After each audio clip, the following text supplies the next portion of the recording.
The game you're about to see ended in 9 moves, featured 2 brilliant moves, but what makes it so interesting is that it was played between 2 super grandmasters, and most of those games do not end in 9 moves. Let's take a look at exactly how this happened.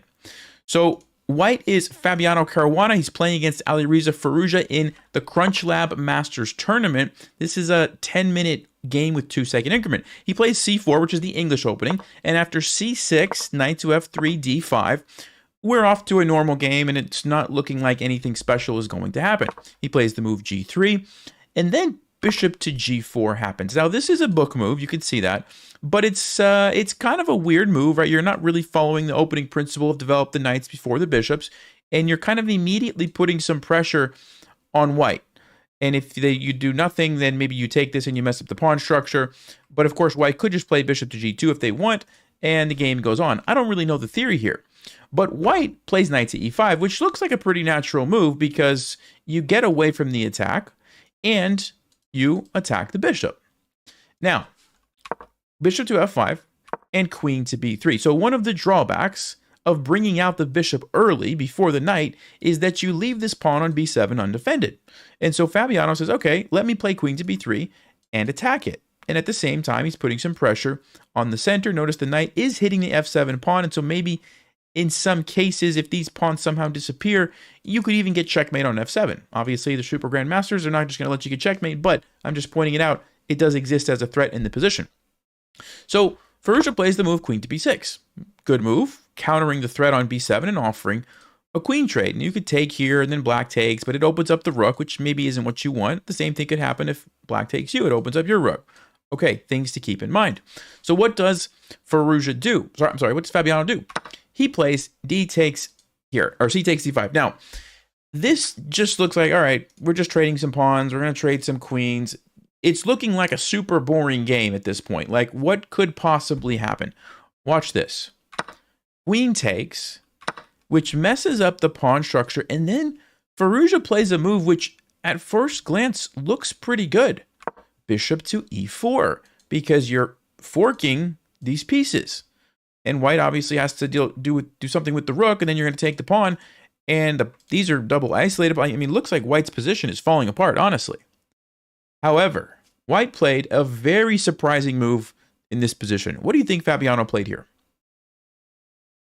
Well, if you had a chance to look at that, the move is d takes c6. And you can see there, it is the first brilliant move. By the way, this is move 8.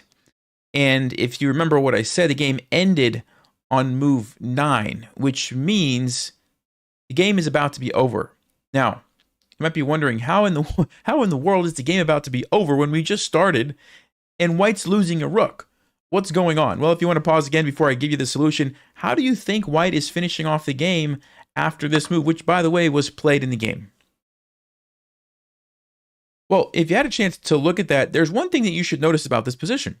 There is a pawn on the 6th rank, which is only 2 squares away from becoming a queen.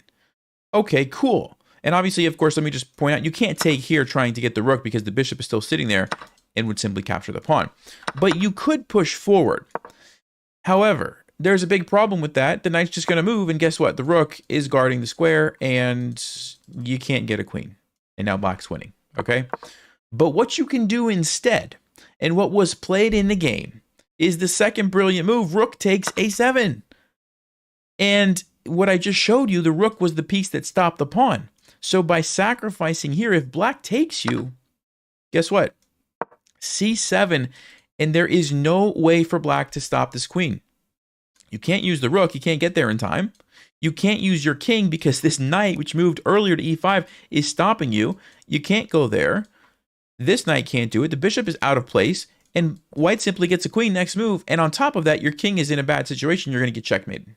Okay, you have to play like e6, try to run and hide, but it's a winning position for white. There's mate in 14, it looks like, from here. Okay? And if you don't take the rook and you do something else, like take the pawn, well, then you're losing a rook, and you're still in a losing position. Watch this. After knight to d8, what do you think white can play here? Well, according to Stockfish, the best move, and I'm not sure I totally understand why, e4, I guess it has something to do with bishop to b5 is the best way to play this, but I was thinking you could probably even just take here, and then get a fork, and you're coming out up material. Okay, so this is one way to do it, but if you really want to be precise and follow the stockfish route, you would play e4, threatening to go here, and it looks like after this, bishop b5 check, king goes here, d3 letting the other bishop in, and basically white's pieces are all over the place. So, game is over, and black actually resigned in this position after the second brilliant move because they realized what was happening. It's a fascinating trap. I've never seen this before.